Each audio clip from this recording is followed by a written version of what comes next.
আজকেই গৌরাঙ্গ লীলায় যেমন গৌরহরি সখাগণ সঙ্গে করে ভক্তগণকে সঙ্গে করে খেলা খেলছি, তেমনি আজকেই ভগবান কৃষ্ণচন্দ্র তার 24 জন সখা নিয়ে আজকে বৃন্দাবনের মাটিতে খেলা খেলছে। আস্তে আস্তে বৃন্দাবনের মাটিতে ভগবান কৃষ্ণ আমার খেলছে। খেলা খেলতে খেলতে হঠাৎ করে শ্রীরামকে ডেকে বলছে, শ্রীরাম আর বিলম্ব নয়, আসছে তাড়াতাড়ি করে চল, এবার যে বাড়ি ফিরতে হবে, কারণ আমার মা হয়তো এতক্ষণ কানায় কানায় বলতে বলতে পাগল হয়ে গেছে। তাড়াতাড়ি কর, তাড়াতাড়ি এবার পাল জড়ো কর। জয় জয় রাধে। আস্তে আস্তে আজকে কানায় শ্রীরামকে বলছে পাল জড়ো করার কথা। কোন পাল গো? না, গরুর পাল। আমরা সবাই বলি গরুর পালকে জড়ো করার কথা, কিন্তু জানেন আমাদের এই হৃদয়ের মধ্যে অনেকটা পাল রয়েছে, অনেক রকম গরু বাছুর ছুটে ছুটে বেড়াচ্ছে। সেই গরু বাছুরগুলোকে আমাদেরকেও কিন্তু একত্রিত করতে হবে। সেই গরু বাছুরের নাম কি জানেন? ষড়রিপু, কাম, ক্রোধ, লোভ, মোহ, মদ, মাৎসর্য, হিংসা, বিদ্যা। এই ষড়রিপুগুলো আমাদের হৃদয়ে ছড়িয়ে বেড়াচ্ছে গো। হ্যাঁ, কেউ হরিনাম শুনতে দিচ্ছে না, কৃষ্ণ কথা বলতে দিচ্ছে না। এই ষড়রিপু যে যা কাজে নিযুক্ত রয়েছে। তাই আমরাও যদি ভগবানের মতো আমাদের ষড়রিপুকে যদি একত্রিত করে কৃষ্ণ নামে জলে যদি ভাসতে পারি, তাহলে আমরাও কিন্তু সবাই গোবিন্দের চরণে ঠাঁই পাব। নিতাই গৌর প্রেমানন্দে হরি বল হরি বল। আমরাও গোবিন্দের চরণে ঠাঁই পাব। তাই আজকে সেই বলছে, ওরে শ্রীরাম আর বিলম্ব নয়, তাড়াতাড়ি পাল জড়ো কর, এবার আমার মায়ের কাছে যেতে হবে। এমন সময় শ্রীরাম আমার বলছে, কানাই, ও কানাই, তুই পাল জড়ো কথা বলছিস রে, কিন্তু তুই তো জানিস এই বৃন্দাবনে তুই যতক্ষণ বাঁশি না বাজাবি ততক্ষণ বৃন্দাবনে একটা ধেনুর পালও কেউ বৃন্দাবনের পথে, এই বাড়ির পথে যাবে না। আর তুই যতক্ষণ না বংশীধ্বনি না করবি, এই বৃন্দাবন থেকে কেউ এক পাও বাড়ি আসবে না। হ্যাঁ রে কানাই, এক কাজ কর, তুই বাঁশি বাজা, তুই বাঁশি বাজালেই এই ধেনুর পাল সব একত্রিত হয়ে যাবে। জয় জয় রাধে। এই কানাই, তাহলে তুই বাঁশি বাজা, তুই বাঁশি বাজালে ওই বাঁশির সুর শুনেই বৃন্দাবনে ধেনুবর্ষ সব একত্রিত হয়ে যাবে। আস্তে আস্তে, ও বাবা এইদিকে তাকাবেন। আপনারা সবাই কীর্তন গান সাধন করেন, সবাই আপনারা ভক্ত মানুষ। তা আপনারা জানেন যে ভগবান শ্রীকৃষ্ণের হাতে কি থাকে? বাঁশি। ওই বাঁশি দাও, মোবাইল থাকে। শ্রীকৃষ্ণের হাতে থাকে বাঁশি। তত্ত্ব শুনবেন।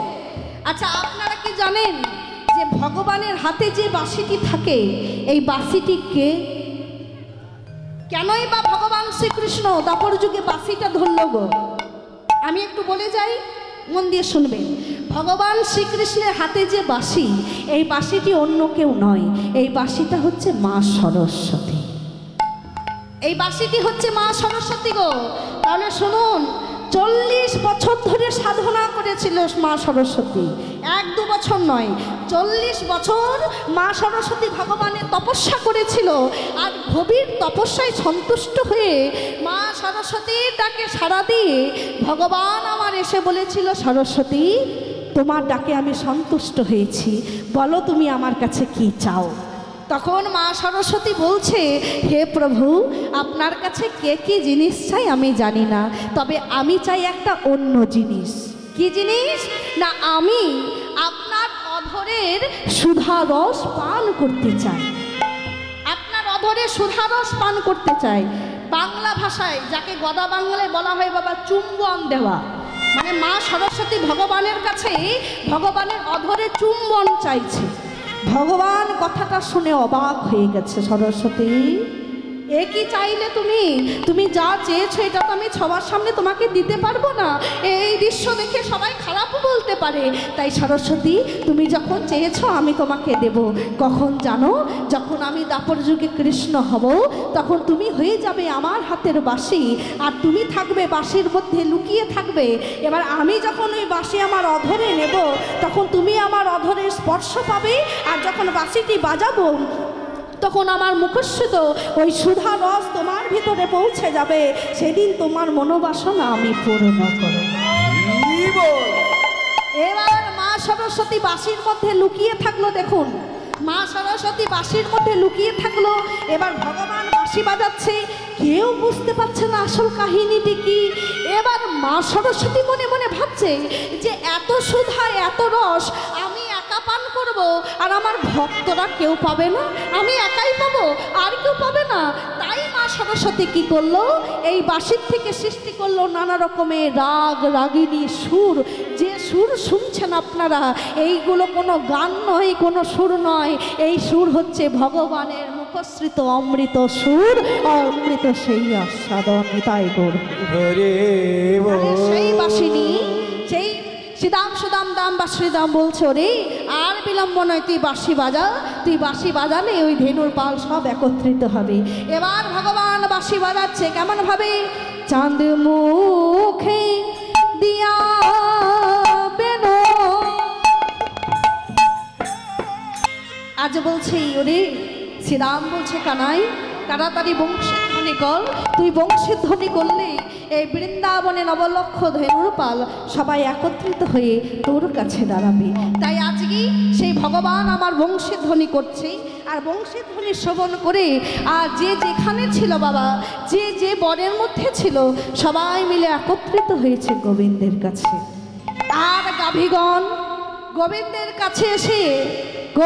কাছে এসে নয়ন জল নিয়ে বলছে, হে প্রভু, হে দয়াময়, এই মানব জাতির মতো দুটো হাত দিয়েছ, দুটি পা দিয়েছ, এত বড় দেহটা দিয়েছ, কিন্তু প্রভু তুমি একটা জিনিস আমাদেরকে দাওনি। গাভীগণ বলছে যে তুমি একটা জিনিস আমাদেরকে দাওনি, কি? সেটা হচ্ছে কৃষ্ণ বলাবদন। হরি বল হরি বল। আমাদের একবার মন গেলে কৃষ্ণ বলে কাঁদতেও পারে, একবার যে হা কৃষ্ণ বলে ডাকবো, ডাকার মতো বদনটাও তুমি আমাদেরকে দাওনি। হে দয়াময়, তুমি শুধু একটা কথাই শিখিয়েছ, হাম্বা হাম্বা। হে প্রভু, এই হাম্বা হাম্বা শিখিয়েছ শুধু, তাই এই হাম্বা রবে যখন ছুটে আসছে, কৃপা করে যেন আমাদের মনের কথাগুলো তুমি বুঝে নিও, আমরা কি বলতে চাইছি এই কথাগুলো তুমি বুঝে নিও প্রভু। আর কৃপা করে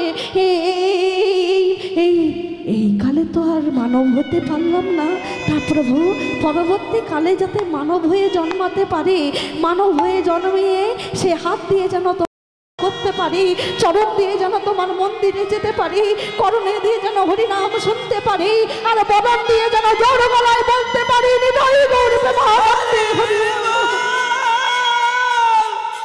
হরি হরি। ও বাবা, এখানে অনেক বাবারা রয়েছে বাবা, বিশ্বাস করুন এক আসরের গান আমি এত কথা বলি না, তবে আপনাদের শুধু আপনাদের বদন দর্শন করে কথাগুলো বলতে ইচ্ছা করছে। গৌরাঙ্গ মহাপ্রভু এই জগতে এসেছে আমাদের মা সেজে, আমাদের মা সেজে গো। কেমন জানেন? কারণ একটা মায়ের স্বভাব যেমন একটা মায়ের স্বভাব, ও মায়েরা মন দিয়ে শুনবেন, একটা ছোট বাচ্চা, এই 7-8 বছরের ছেলে, ওই 7-8 বছরের ছেলে সারাদিন ধুলোবালিতে খেলছে, আর সারা অঙ্গে ধুলোবালি মেখেছে, আর এমন সময় বাবা ওই বাজারের থলিটা নিয়ে বাজারে যাচ্ছে। ছেলে আমার বাবাকে দেখে বলছে, ও বাবা, বাবা আমাকে কোলে নাও, আমি তোমার সঙ্গে যাব। বাবা ছেলেটিকে দেখে বলছে, ওরে তুই তোর সারা গায়ে ধুলোবালি মাখা, তোকে যদি এখন আমি কোলে নিই বাবা, তাহলে আমি যে পরিষ্কার জামাটা পরে আছি সেটা যে নোংরা হয়ে যাবে, আমি যে সুন্দর জামাটা পরেছি সেটা তো নোংরা হয়ে যাবে। তাহলে যা, যদি আমার সঙ্গে যেতে চাস তাহলে তোর মাকে গিয়ে বল ভালো করে ধুয়ে মুছে পরিষ্কার করে দিতে। মানে বাবা কিন্তু জানে, বাবা জানে যে ছেলে যতই ময়লা হোক না কেন, ওর মাই একমাত্র পারবে ওকে ধুয়ে পুছে ভালো করে পরিষ্কার করে দিতে। তদ্রূপ বাবা, যেই না ওই ছেলেটি ওই ধুলো মাখা অবস্থায় মায়ের কাছে গেছে, এমন সময় মা খাবারের থালাটা নিয়ে এক গ্রাস অন্ন যেই না মুখে তুলতে যাবে, ছেলেটি ডাক দিল, মা, ও মা। যেই না মা বলে ডেকেছে গো, আর কি মায়ের খাবারটা মুখে ওঠে, মা ছেলের দিকে তাকিয়ে বলছে, খোকা এসেছিস বাবা, এসেছিস? সারাদিন ধুলোবালিতে খেলছিস। হ্যাঁ রে খোকা, আয় না বাবা, কতক্ষণ পর তোকে দেখেছি, আয় তাড়াতাড়ি আয়, আমার কোলে এসে বস, আমি তোকে খাইয়ে দিচ্ছি। আচ্ছা, মা কি দেখতে পেল না যে ছেলেটা সারা অঙ্গে ধুলোবালি মাখা, ছেলেটা গায়ে বসলে মায়ের পরিষ্কার শাড়িটাও নোংরা হয়ে যাবে? মা কি চোখে পড়ে নাই? কেন? কারণ একটা মায়ের চোখে তার সন্তান কখনো ময়লা হতে পারে না। একটা মায়ের চোখে তার ছেলে যতই অন্যায় কাজ করুক, যতই খারাপ কাজ করুক, মায়ের কাছে ছেলে কখনো খারাপ হতে পারে না। তাদ্রূপ আমরা কলিহত জীব বাবা, আমরা কি কম ময়লা? হ্যাঁ, আমরা কতদিন রাত অন্যায় করছি, কত পাপ করছি, কত অনেক খারাপ কাজ আমরা করছি। তাই গৌরাঙ্গ মহাপ্রভু এই জগতে কলিকালে আমাদের মা সেজে দু হাত তুলে দিয়েছে, ওরে কলিহত জীব, তোরা যতই অন্যায় কাজ কর, যতই পাপ কাজ কর, এই আমি তোদের মা সেজে হাত তুলে দাঁড়িয়ে রইলাম, একবার নিতাই গৌর হরিবল বলে আমার কাছে ছুটে আয়, আমি তোদেরকে উদ্ধার করে দেব। তোরা যতই অন্যায় কাজ কর, আমি তোদের উদ্ধার করে দেব। তাই একবার দু বাহু তুলে হরি বলতে হবে। সেই গোবিন্দ আমার রাধা রানীর বদন দর্শন করে রাধে বলছে, হে বধূ, আর বিলম্ব নয়, একবার তুমি আমার গৃহে আসো, তোমাকে মনোমতো করে সেবা দেব। এমন সময় গোবিন্দ আমার বলছে, শোনো রাধে, আজকে আমি তোমার গৃহে থাকতে পারবো না, সেই সকাল থেকে বেরিয়েছি মায়ের কোল থেকে, তাই আমাকে মায়ের কোলে ফিরে যেতে হবে। রাধে, তুমি আজকের মতো আমাকে বিদায় দাও, আমার মা অপেক্ষা করে আছে আমার জন্য। তাই আজকেই মা যশোদা আমার প্রদীপ সাজিয়ে দাঁড়িয়ে আছে, আজকে গোপালকে বরণ করে ঘরে আনবে বলে। তাই কৃপা করে এই যারা কীর্তন আয়োজন করেছেন, যারা মন্দিরে রয়েছে, আমার জন্য একটা প্রদীপ এনে দিন, প্রদীপ এনে দেবেন, একটা প্রদীপ এনে দিন, আর দুটো ধূপকাঠি হলে ভালো হয়, আর একটা ঘণ্টা কৃপা করে। আর গোপাল সেবা দেওয়ার জন্য, যেহেতু আমার কাছে গোপাল রয়েছে, তো তাই প্রত্যেকটা কীর্তন শেষে গোপাল সেবা দিতে হয়, তা আপনারা গোপাল সেবা দেওয়ার জন্য কিছু দেবেন। এবার মা যশোদা প্রদীপ সাজিয়ে দাঁড়িয়েছে, সবাতি হয়েছে কেমন? আনন্দ দুলালু বাছা যশোদা দুলা,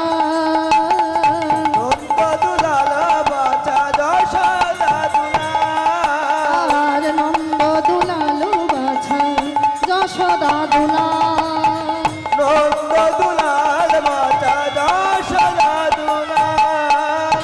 এতক্ষণে মাঠে থাকে কাহারো ছায়া, এতক্ষণে মাঠে থাকে কাহারো ছায়া,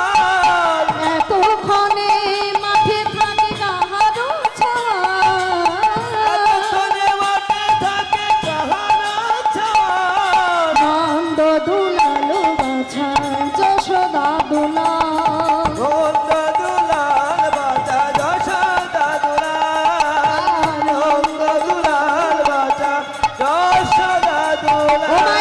ধ্বনি দেবে। রতনপদী পলইয়া আইল নন্দনারী,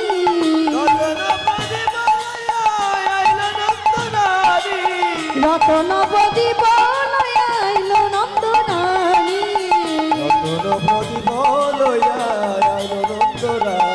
গদ গদ কণ্ঠ নারী কোশৈবাণী, গদ গদ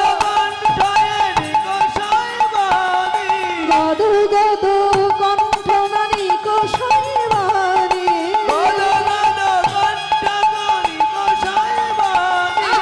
আনন্দ দুলালু বাছা যশোদা দুলা,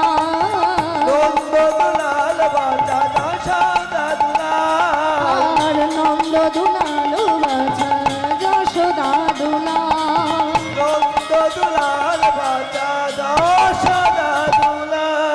এবার যশোদার কাছেই আজ গোপাল আমার এসে উপস্থিত। এমন সময় গোপালের বদন দর্শন করে মা আমার আরতি করছি, আর আরতি দর্শন করে গোপালের বদনে সেবা দিচ্ছি। আমরাও আজকে গিয়ে গোপালকে সেবা দেব এবং আরতি দর্শন করব। আপনারা যারা কীর্তন করছেন আস্তে আস্তে এইদিকে সবাই একটু গোপাল